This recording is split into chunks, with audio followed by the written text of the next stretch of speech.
Quem é você?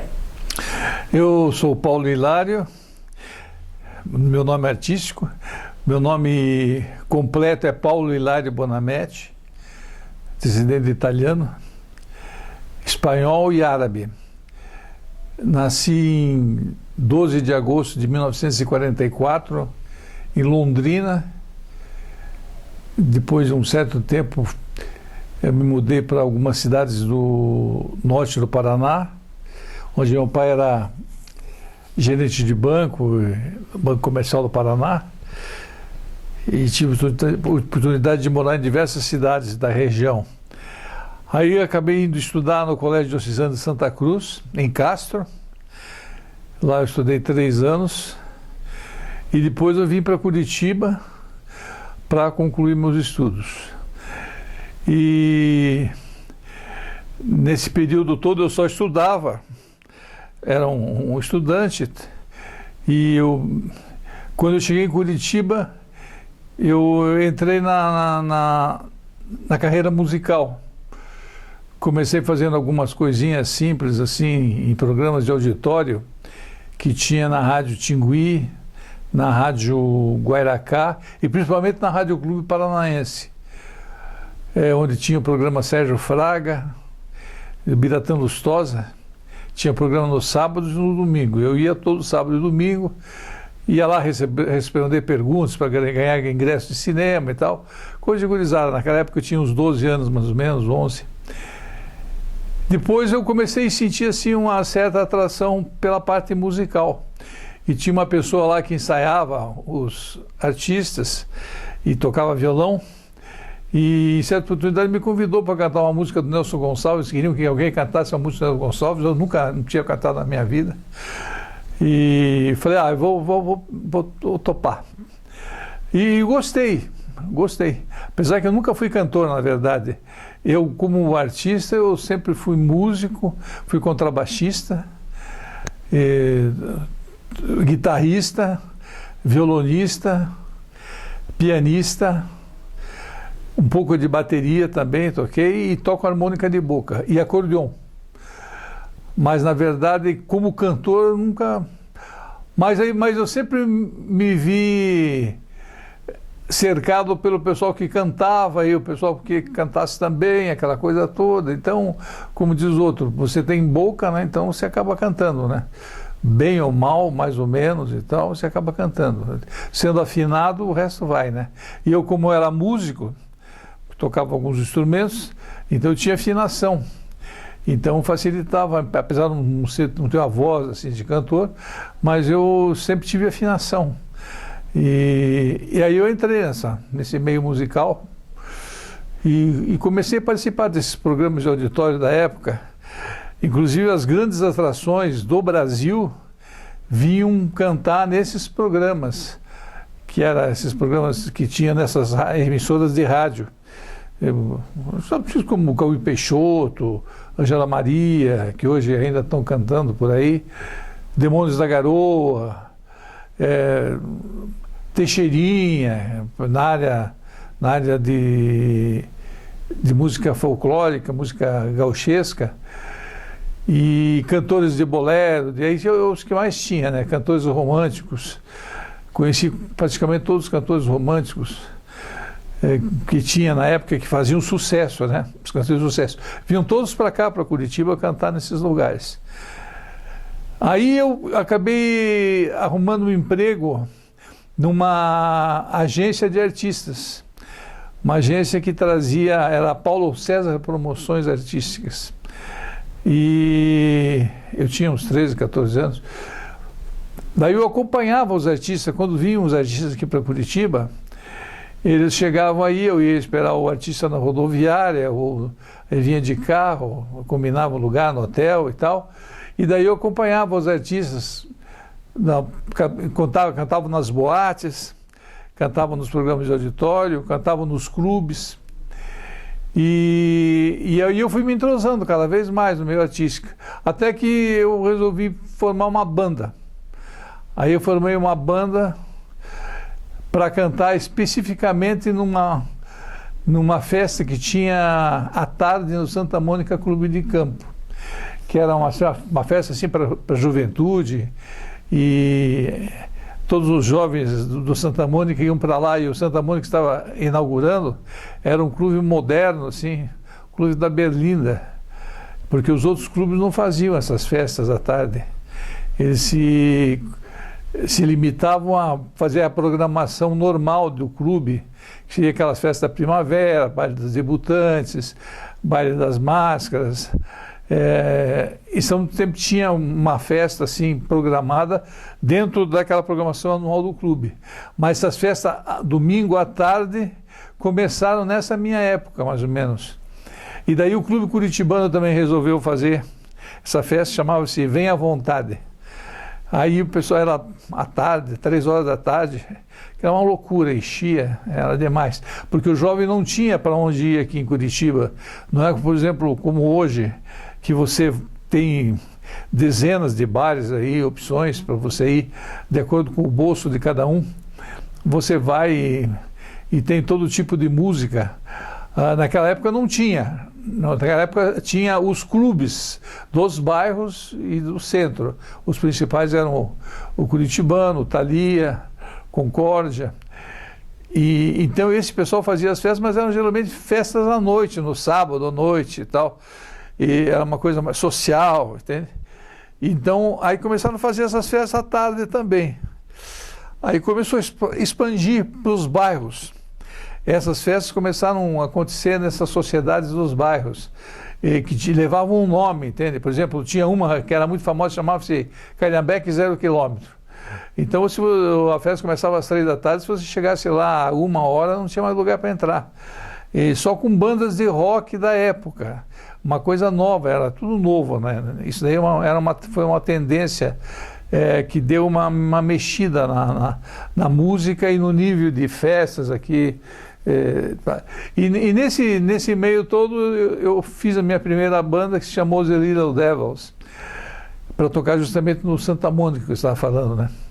E foi um sucesso, tocamos lá por uns 2, 3 anos, mais ou menos, no Santa Mônica, todo domingo à tarde a gente tocava lá. Depois nós mudamos o nome dessa banda para The Marvels, depois mudamos para The Shelters, e depois mudamos para Metralhas.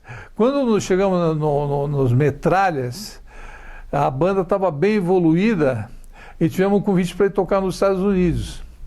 Aí nós fomos tocar nos Estados Unidos.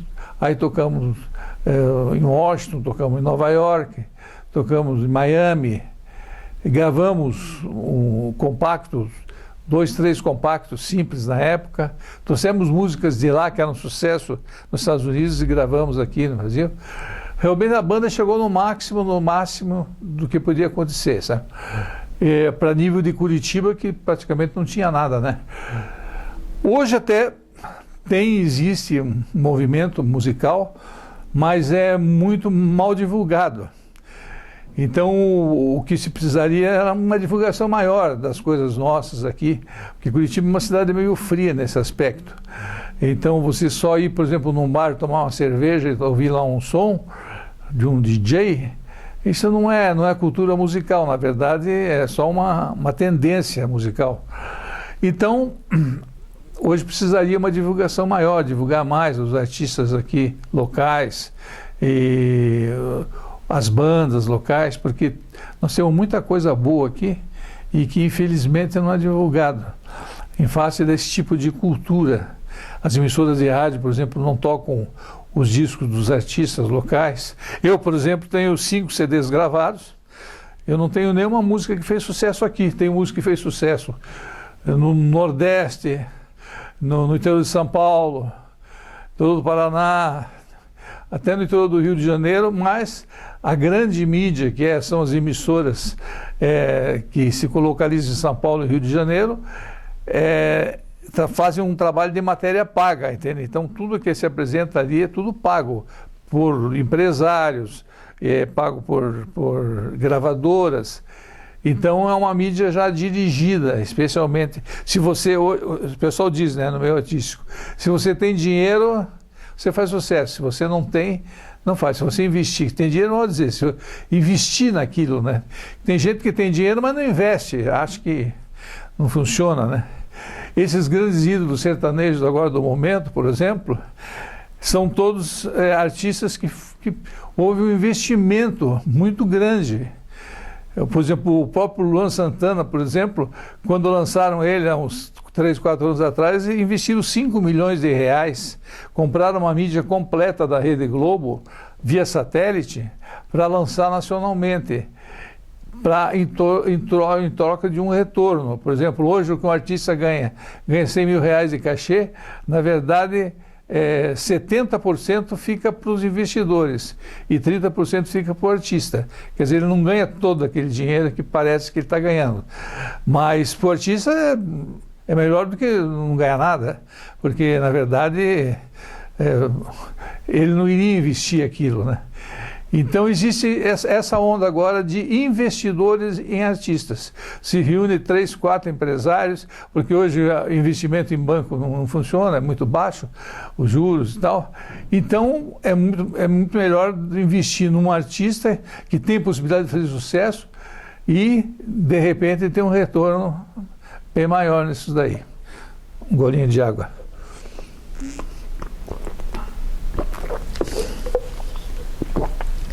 Bom, eu considero que pelas condições que nós tínhamos, desde os anos 60 até uns 10 anos atrás, quando eu dei uma desacelerada musicalmente, pelas condições, a gente até que fez bastante. Viajamos para o exterior diversas vezes e tal. Só em Londres tocamos 5 vezes no International Beatles Week. Conhecemos diversas cidades no exterior onde grandes ídolos do rock tocaram e conhecemos também muitos ídolos do rock naquela região que até hoje, por exemplo, você vai para Londres, por exemplo, e você escuta a música do Little Richard tocando. Quer dizer, aqui no Brasil o pessoal não sabe nem quem que é Little Richard. Então existe uma memória musical na Europa, por exemplo, nos Estados Unidos também. E aqui, infelizmente, nós não temos essa memória. Então você tem que ir fazendo o seu trabalho musical até um determinado tempo, e daí aí tudo tem limite, né? Porque você não tem aquele fôlego para você continuar fazendo no mesmo ritmo o mesmo trabalho, né? Então, como diz o outro, cansa também, né? Então, faz parte, mas como aqui é a nossa região, né? A região onde nós vivemos, nascemos aqui, muita gente fala, você devia ter nascido em São Paulo, nascido no Rio de Janeiro, nascido no próprio Nordeste, por exemplo, lá tudo que grava se toca, e você vai para lá, só ouve música, não música nordestina, música tendência de axé, music, negócio todo. E o pessoal toca muito as coisas deles. E aqui não se toca as coisas nossas, entende? Se toca as coisas dos outros. É um problema que nós temos na nossa região.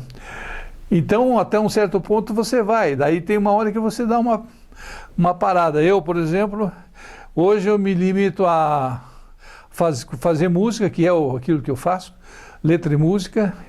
E tenho feito algumas gravações de estúdio também.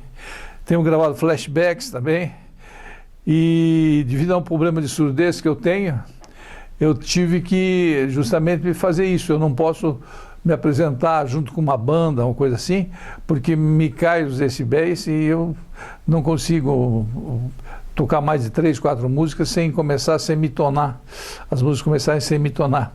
Então é um problema, e eu que pretendia tocar até cair duro, né? Realmente, infelizmente, não deu para fazer isso daí. Mas eu continuo mexendo com a música assim, sem compromisso nenhum. Eu tenho um pequeno estúdio na minha casa também, e ali eu consigo tirar uma qualidade e tal, produzir alguns efeitos, alguma coisa assim, e criar também músicas. Eu tenho mais de 200 músicas registradas na Biblioteca Nacional do Rio de Janeiro, letras e músicas registradas lá, e tenho mais de 100 músicas gravadas por cantores diversos, cantores que até já morreram, Manolo Otero e tal, artistas que gravaram músicas minhas e que foram sucesso. Tive a música O Pássaro, gravado pelo Dirceu Gresser, que faleceu também agora, há uns anos atrás, que foi sucesso nacional. Teve uma outra também, que ele gravou outra música também que foi sucesso nacional. E tive algumas músicas gravadas por artistas não tão conhecidos, mas que foram sucesso nacional, e muita gente nem sabe que a música é minha. Então eu tenho um repertório razoável gravado, bom, de variedade, porque eu não sou uma pessoa que grava um gênero de música. Por exemplo, com a minha escola foi o rock, mas na verdade eu faço todo tipo de música. Eu gravo de tudo, música romântica, MPB, rock, quer dizer, então gravo do menos sertanejo universitário, mas o resto eu gravo tudo. Então eu tenho assim uma versatilidade nesse aspecto de gravar assim diversos tipos de gêneros assim. Por isso que eu distribuí minha música para muitos artistas de diversos gêneros diferentes que gravaram essa música. Bom, daí depois de tudo isso que eu fiz, viajei pelo mundo todo, toquei em muitos lugares, muitas coisas aconteceram nessas viagens com banda, interessante. Dava para escrever um livro razoavelmente grande, se for passar para o papel todas as brincadeiras, tudo que aconteceu e tal. Aliás, em matéria de instrumentos musicais, nós tivemos os melhores instrumentos do mundo, instrumentos mais caros, guitarras, baixos, bateria, tudo de artistas internacionais. Eu até hoje tenho um baixo Hofner igual ao do Paul McCartney, que é uma verdadeira relíquia. Eu tenho um violão do Elvis Presley, um violão Fender acústico, que é um violão maravilhoso. E então eu tenho muita coisa nas minhas viagens, assim, eu comprei para mim tocar, assim, porque o artista não adianta ser só um bom músico, ele tem que ter um bom instrumento, senão realmente não dá. Por exemplo, você pega uma pessoa que fala, eu nunca toquei violão na minha vida, eu queria aprender. A pessoa nunca tocou violão porque deram um violão ruim para ela, e ela foi lá e não conseguiu aprender mesmo, porque não consegue aprender em instrumento ruim. Então agora num instrumento bom a pessoa já tem facilidade mais isso aí e tal. Então isso daí ajuda bastante. Então nós tivemos essa vantagem também de ter. Na minha banda faleceram 4 pessoas no decorrer desses anos todos. O Braulio Prado, o Dr. Alfredi Arruda Amaral, o Dr. Arci Ribeiro Neves e mais o Dr. Lenísio, todos músicos da minha banda que vieram falecer por motivos diversos, doenças e tal. Nenhuma tragédia, assim, nada específico, mas doença. Ultimamente, há 3 meses atrás, faleceu o Dr. Alfredi Arruda Amaral, que era uma pessoa que é médico que se cuidava e tal. Entende? Um grande guitarrista. E fazer o quê, né? Então, tem isso também. E então hoje eu estou com a minha carreira artística mais ou menos resumida nisso daí que eu falei para vocês. Apesar que tem muita coisa para falar, só que o tempo é escasso. E o meu pai trabalhou no Banco Comercial do Paraná durante a vida toda dele, foi de gerente a inspetor. José Bonamete, o nome dele, faleceu de infarto. A minha mãe ainda é viva, tem 92 anos de idade, e espanhola. Aliás, eu sou cidadão espanhol também. E tenho 2 irmãs, uma é médica e outra é professora da Prefeitura Municipal de Curitiba. E exerce suas funções normalmente. E tenho meus filhos. A minha esposa é professora aposentada. E tem um filho que é jornalista, tem um jornal em Santa Catarina, Vida no Litoral, e tem uma filha que é casado, tem tem uma filha de 11 anos, e é surfista profissional. E tenho também a minha filha, que é psicóloga, parapsicóloga, que tem consultório em Curitiba, que tem 2 filhos também, tem um filho e uma filha, e pequenos ainda, mas... então, essa é a minha família, entende? Eu fiquei resumido em 2 filhos e agora 2 netos. 2 não, 3 netos. Então, eu sou feliz assim, para mim tá bom, entende? Eu tenho tido os problemas de saúde, estou com 71 anos, tenho tido alguns problemas de saúde que têm me desgastado bastante, mas estou suportando, sobrevivendo e está dando certo, apesar que, porque a minha estrutura física não parece tudo isso, não parece que eu tenho problemas de saúde, não parece que eu tenho 71 anos e tal, mas a verdade, a realidade é essa. E com isso eu vou tocando e pretendo continuar mexendo com música assim, sem compromisso nenhum, fazendo as minhas músicas e tal, e gravando, e se distraindo com isso daí. A propósito, eu quero inclusive dar uma dica para os artistas locais que realmente, apesar de todas as dificuldades que se tem aqui em Curitiba para desenvolver um trabalho musical, porque não basta só o talento. Para se desenvolver um trabalho musical tem que ter talento, tem que ser um bom instrumentista ou um bom cantor, ou ter sorte, tocar numa banda que de repente dê sorte, e procurar tocar. Eu dou a dica que é o seguinte: tocar para o público em si, não tocar para ele. Por exemplo, tocar aquilo que ele gosta somente, porque aí não funciona, sabe? Na verdade, se você vai fazer um trabalho musical, você tem que fazer um trabalho que realmente você consiga passar uma mensagem para as pessoas. Porque para você já passou aquela mensagem, você já está fazendo aquele trabalho, então na verdade é um negócio teu íntimo. Agora a música, ela é feita para multidões, entende? Por exemplo, uma gravadora contrata um artista quando ele tem um estigma de ter uma imagem que passe uma energia nos shows e que faça aquilo vender discos e tal, porque senão não interessa para uma gravadora ter um artista que não só faz sucesso para ele mesmo. Entende? Então, como Curitiba é muito difícil de acontecer isso, porque nós não temos grandes gravadoras, nós temos estúdios, são bons, de ótima qualidade.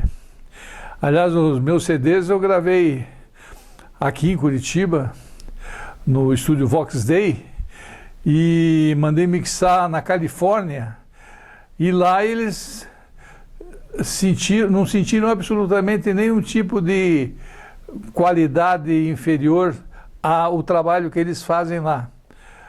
Até eles nos deram os parabéns pelo trabalho que é feito aqui.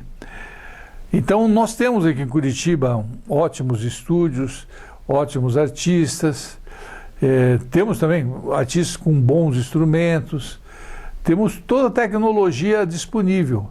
O que nós não temos é realmente um apoio da mídia, das emissoras de televisão, das emissoras de rádio. Nós temos aqui uma infinidade de emissoras de rádio em Curitiba. Hoje a metade trabalha em cima de música, de religião. Não era assim. Até uns anos atrás tinha 1 ou 2 rádios que apresentavam programações religiosas. Hoje praticamente um bom percentual são programas religiosos. É um negócio que houve uma tendência em ter programa religioso, então vai se fazer o quê? Agora, existem as rádios musicais que poderiam compensar essa falta de uma mídia melhor, musical, uma divulgação melhor da cultura, mas essas emissoras não fazem isso. Normalmente elas tocam as programações que passam, as gravadoras do Rio e de São Paulo, passam para o pessoal aqui e pagam, inclusive. Por exemplo, você vê uma emissora de rádio tocando só música sertaneja. Ali tem. Ninguém só toca música sertaneja por diletantismo. Porque tem músicas boas, mas tem música muito ruim, né? Então, o que eles tocam porque eles recebem para tocar. Então, existe esse aspecto comercial que atrapalha o negócio. Por exemplo, em certa oportunidade, eu até sugeri à Câmara dos Deputados, que ficam aí geralmente se degladiando, a fazer uma coisa útil pela música, pela cultura do Paraná, ou seja, exigir que, por exemplo, pelo menos uns 40% da programação local fosse de artistas locais, para poder divulgar as coisas nossas, entende? E ficou por isso mesmo. Realmente não foi resolvido nada, como sempre, né? Então, infelizmente, nós tivemos isso aí. Mas seria uma ideia, por exemplo, obrigar as emissoras, já que elas não tocam, obrigar as emissoras porque, por exemplo, o jornalismo, por exemplo, é um segmento da mídia, tanto da televisão como do rádio, é um segmento que é obrigatório. É obrigatório que seja divulgado, que tenha programa de jornalismo, que dê notícias e tal. Isso é uma coisa obrigatória, por lei. Então deviam criar, assim, também um segmento na área de música, que por lei obrigar o pessoal a tocar as músicas. É o que acontece no Nordeste, por exemplo, que não tem nada disso, não tem nenhuma obrigatoriedade, mas o pessoal toca espontaneamente. Você chega lá, chega em Salvador, chega em Fortaleza, chega em qualquer cidade lá em Belém, você liga o rádio, é só músicas deles.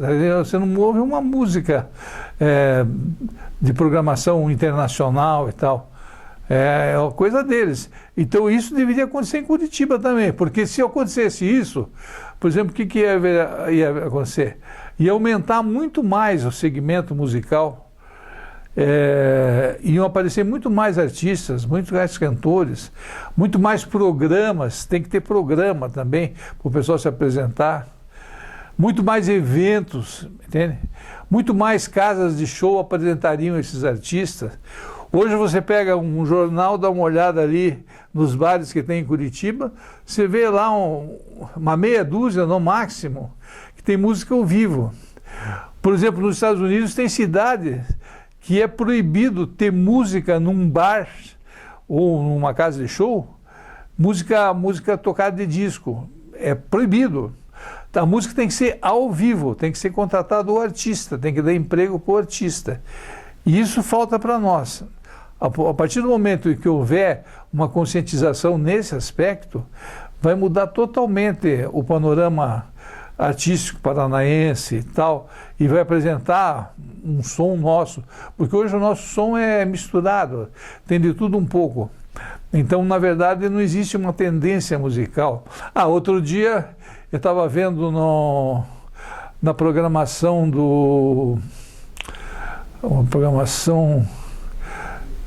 teve um festival no Rio de Janeiro que tinha artistas internacionais e representantes de diversos países e diversas cidades. E cada cidade tinha a sua música.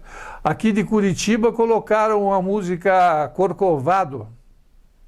Quer dizer, brincadeira, né? Não tem nada a ver, nem mar nós não temos. Botaram a música Corcovado como representante aqui do Sul, tal, quer dizer. Então, para vocês verem como é que em que ponto que nós chegamos, né? Em que aspecto que o pessoal nos olha de fora, assim. É como se não existíssemos, né? Então, acho que seria importante isso daí, esse trabalho em cima de uma mídia para divulgar as coisas nossas. E digo mais, não é só a mídia musical que tem esse problema.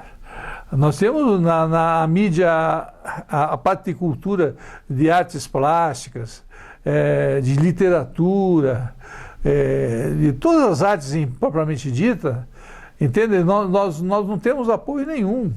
Os artistas estão todos jogados às traças.